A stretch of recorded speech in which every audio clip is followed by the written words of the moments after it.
wanted you to start by saying your name and where you... My background in the city? Yeah, very briefly. Okay, then you cut it out. Hello, my name is Andres Koltik. I'm 60 years old. I'm an architect and urban designer, and that's my profession. Unfortunately, now I cannot work, and I cannot help to society with the way I was doing before, giving my small contribution to better the urban environment. So that was my work, working in urban design and architecture. So. You want me to continue? Maybe history. Well, if you can talk about what happened to you when you needed the first transplant. Well, okay, let's start there. Well, until 2004, I had a perfect life, a marriage of more than 30 years, very happy, great spouse. I was very happy with my profession, and I have a son that's now 25 years old. Great guy, which I love both my wife and my son. And he just finished university and is also contributing to society, working hard. So that was my perfect life. Everything was fine. We worked hard. We bought our house, and we were very happy. I mean, I could say almost the perfect life. You know, not too much, but enough to have a good life. At the end of the year 2004, I I went with my wife for our actually honeymoon to Europe because we were married 7 years ago. We were so happy. We said, well, let's go. We came back, and by December the same year, I started to feel a little strange, tired, no energy. The urine was getting a little dark, which I didn't feel well. So I went to a doctor. The doctor made some blood tests. Nothing special was discovered. So finally, one day I went to the hospital, the St. Joseph, and my health was deteriorating. So I wanted to know what happened. So they did some MRI, kept me as an inpatient, and they discovered some traces of hepatitis, which I was really surprised. My health started to deteriorate, and my wife immediately brought me to the best place we have in Toronto in terms of organ transplant. So she brought me to the hospital. They made all the necessary tests and discovered that I had cirrhosis. Cirrhosis, not from drinking, but what happened is that I had an undetected hepatitis B carrying in my body, which I never knew that I was sick. Everything was perfect, and suddenly the whole thing exploded. So basically, my whole life structure came down from one day to another. So for being a healthy, hardworking, happy person, well, I became very sick. The problem was, at this time, I needed a very rapid transplant, an organ. Well, the problem that there were not organs available. So my wife, with all her courage and love, started a campaign for donation of organs. And in my work, her work, emails were sent, information was sent. And when I was just at the edge, I was dying, the last minutes a miracle happened, which I believe in miracles, is that a colleague in my office, who was not even a friend, came and offered half of his liver. Well, what can I say about this person? I believe in God, I believe in angels, and I believe that people who have a lot of goodness and are able to sacrifice themselves for other people, which is quite rare in our world, but these people exist, they are around. So this man, his name is Bill Winterhall. Obviously, there's no way to pay him back what he did, but obviously I have an eternal gratitude to this person.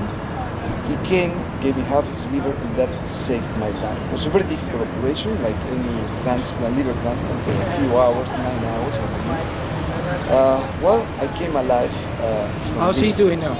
Well, thanks God I was praying for him, because I would feel so guilty if something would happen to this person. Oh, God hurt me. And well, he was playing hockey 2 weeks later after operation. Yeah. So obviously God helped him too. So this happened, and I was happy, recovering. I thought everything was perfect. I was thinking, why going back to my work, start my life again. And I thought it was just a bad experience. Well, unfortunately, that was not the case. A few months later, they discovered that as a result of all the consequences of the operation, I developed some bile duct strictures, so inside the liver and outside the liver. So unfortunately, the only solution was to have another transplant. There was not other. Unfortunately, the medicine nowadays cannot offer us something to heal this. Obviously, I think as many people are aware, that's a big problem, the lack of donors, of organs in general. So then, they, in order to keep me alive and running, I had some bypass was done on my liver, so I started to drain the bile into the back. So that alleviated the problem, but the problem was still there. Well, it's tough to describe my suffering the first year. I basically spent almost 1 year in the hospital, in, out, infections, feeling sick. You know what, I think I could build a tapestry of suffering. And there's so many images, pictures, emotions from all the tests you need to do, for all the suffering, feeling bad. I mean, it's something that I think if I had a terrible enemy, which I would hate, I wouldn't wish him to go what I went, and all people who are going to transplant are going. It's almost impossible to describe because it's so personal. But if people could feel what we go through, I'm sure things will change completely. Because it's very tough on a human being. It's not the physical aspect, which obviously is pain, but it's also the mental pain and how to cope with, from being a healthy person, having a good life, to cope to somebody that you sometimes feel completely useless, like a plant, and you're not contributing to anything. Not only this, basically, I know it's ridiculous what I'm saying, but sometimes I feel guilty to be a burden for my family, because that's a big toll on my wife, on my son, on my whole family. People don't realize, excuse me, how many people are affected with this. So it's not myself who are going through this. It's only, it's also your close family, extended family, and obviously your friends too are part of it. So where are you right now? Well, I'm here at the Toronto General. I'm as an inpatient. So basically, I've been struggling now for, the operation was 3.5 years. Then just after first year, when the really doctors realized that I need a transplant, they put me in the transplant list. So I've been there for a while. Well, these years have been ups and downs, very bad days that you could barely. You wake up in the morning, there's no energy. You feel like somebody sucked all your energy, no strength. You don't feel like coming out of the bed. Pains in your stomach, digestion problems, like vomiting, dizziness. You walk a little bit and then you're exhausted. So your mind is active, wants to do things, yet your body's not helping you. So it's a really difficult thing. So did they put you back on the waiting list then? Well, I was in the waiting list. I am in the waiting list. I've been now for, in the waiting list 2.5 years, okay. But since the operation 3.5 years.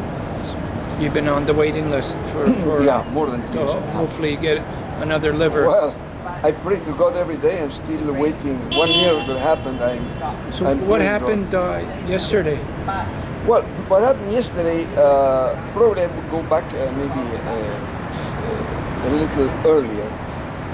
Maybe in this last month, my liver started to deteriorate, which everybody expects. It's like a bomb time. You know, you're okay today and tomorrow, and the moment it deteriorates, it's a very, very steep slip down where it's difficult then to bounce back.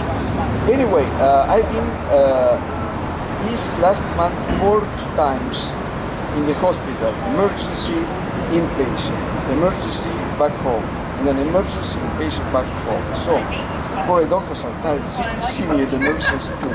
But anyway, not my fault. Well, what happened yesterday in the afternoon, the doctor is excellent and the nurses are excellent. I have the only praises for all these people, for everything what they are doing and trying to help.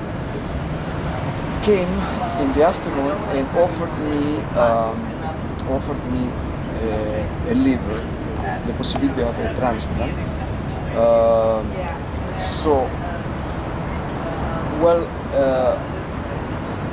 I don't know because they don't provide information who is which I think that's the way it should be. But basically they offered me the possibility of a liver transplant, so I was happy. And I couldn't sleep the whole night. My wife wanted to stay with me. I said, no, go home. You try to sleep. I know she will sleep anyway. And come tomorrow morning. So this morning, I was exhausted, obviously. Everything was ready to take me to the operation room. And the last minute, the doctors came and thanks God, it shows also their level of professionality and seriousness. Told me that this liver was not appropriate. So just imagine the emotional roller coaster. You think that your problem will be solved, at least you have transplant, start a new life again, which every human being desires. And then a sudden, the whole bubble explodes again. And I had a few of these bubbles for different reasons. I was feeling better and then back again. So it's a permanent frustration and fight mentally with this frustration, how to cope, and how every day when the sun rises, it's a new day, and then start again next day and forget everything what was wrong in the day. So basically my message is that, what happened to me and happened to thousands of other people waiting for organs shouldn't be happening. I don't believe there's no need for this to happen because things can be changed. Yeah. So what are we hoping to do in the soon? What are we hoping? In my case? Yeah, like what have we done so far? Like what do you want to help to get the word out to everybody? So what did we do so far? Listen, I know that's my personal view, and no, I know, but what steps did we take? We are arranging to change. Yeah, but what are we doing? We're arranging a press conference.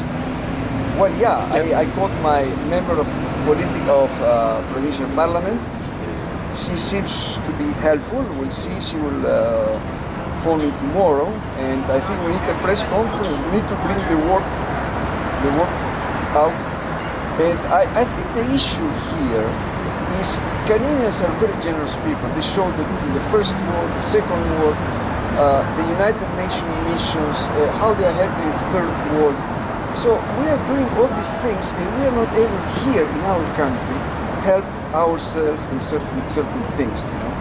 So I'm sure that the spirit of generosity and goodness that our population have, if people will be informed exactly about what's going on, the thousands of people dying, waiting on the line. Many times they become so sick waiting, then when the organ comes, there's no much chances for survival. That's one thing. Then how many innocent kids who need livers or any other organ? How many people that through blood transfusion got something that, they basically change their life or through different infection. So I think that in our society, as generous and as rich as it is, should be is able to change. But obviously, the main thing, as usual, is the political will to do it. So could be done, but needs to be done. But the political will is the center of rotation of this thing. So if the political will would be there, this problem would be solved as it was solved in other countries where this is not an issue. So the press conference, if it takes place, will happen just up the street from here at Queen's Park. That's the aim. So how do you feel about expressing your message to all Canadians well, I would at like, Queen's Park? I would like to tell the following. I'm suffering, but the fact that I'm suffering doesn't mean that I want others to suffer. Because once you suffer, you create, you know what's going on. You have this box here. When you travel with your car, you see a box, beautiful glass window, but you don't know what's going here inside. There's a lot of suffering, it's a lot of misery, it's a lot of people affected. So, well, I would like to tell that it's not my issue only. For me, it's a personal issue, but I want to help others too, and we should be helping each other in this case. But that's a big problem. Yeah. Okay. Well, we're going to see what we can do and see if we can put this together. And I need the liver personally right now. I need the liver because I mean that's the only thing that keeps me will keep me alive. Hopefully, we can get this message out to everybody to hear it. Thank you. Okay. Thank you. Thanks. Okay. So, I love you, man. We got history, buddy. We got good history. Something is happening there. So when do you think they'll go have their liver? I live right behind here. Right? Oh, really? I got a one room in a house. Right? I would love to live down. You know, I was what I'm paying a rent for rent? $333 Holy a month. shit, eh? Yeah, what is it? An apartment? A house? Well, it's in a house. Yeah. It's on the top floor. Very clean, eh? Right. And it's really a nice place for me. Right. And I got all, like my mom was in the hospital here. I had to come down every day. My mom's, she's getting these nosebleeds, George, and I'm worried about her, right? But I'm not worried because I have faith, but she's getting up there. She's 82 now, eh, George? Yeah. And I don't mean to speak of my mother because your mother, right? Your mom was beautiful. I loved your mom, right? Mary was cool, man. She's a good lady. Yeah, she loved you too, Mike. You know what was, I was lucky enough to get some video of her. Oh yeah? Yeah. How's Frank? Lista? Oh, your brother. Dominic. Dominic, sorry. He's doing okay. He's a champ. He's a champ. Are you kidding me? God love him. He's beautiful. He's jogging every him, you know, he's going to that Oakwood and you know, he goes, I'm running for schizophrenias, you know. And then sometimes he complains. He goes, how come you're getting all the coverage? I go, you're getting coverage? Are you kidding me? Everybody's talking. Every time when I'm visiting Premier Harris, they're going, how's your brother Dom? You know, I go. So he keeps phoning me. He goes, so how's Harris doing? How's McGinty doing? I go, they're doing great. You know. See, I just got that. So we're here today, Tuesday, July 29th. At Queen's Park in Toronto. We're in the cafeteria and it's about 10 to 10 and what's going to take place tomorrow, in 10 minutes is a press conference upstairs and 60-year-old Andre Cotes needs a liver transplant desperately, and he's going to be there along with Peter Carmos and MPP Cheryl Denova, and we brought the torch of life today so that we can light it after the press conference and have the Cotes family hold it and hopefully Andres can receive a liver. And that's been what we've been doing for a long time now. Hope everything works out.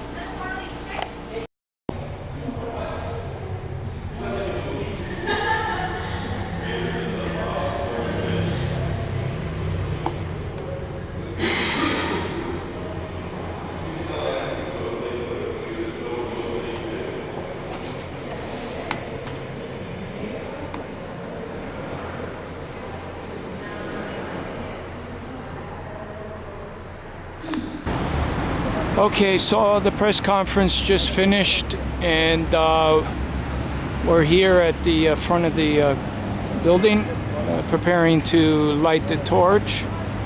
And I think you see Cormos and everybody up there, and they'll be coming down soon. I think they'll be making their way.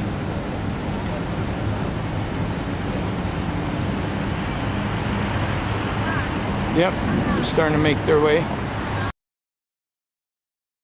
Yes, a few minutes and we're going. So that was really great what you did there today, Andre. Hope it works for I think it will. Okay, so where are we going now? We're going right to the statue. Peter will guide you.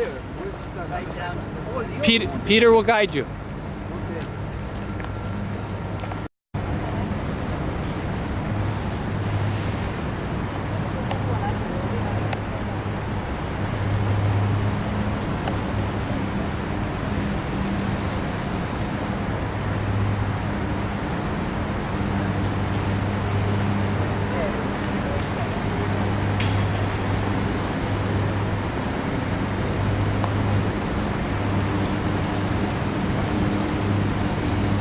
Sorry.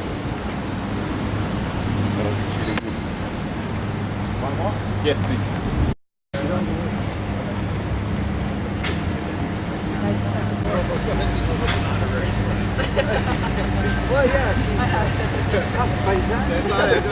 Peter, do you still know how to light lighters? I just gotta ask.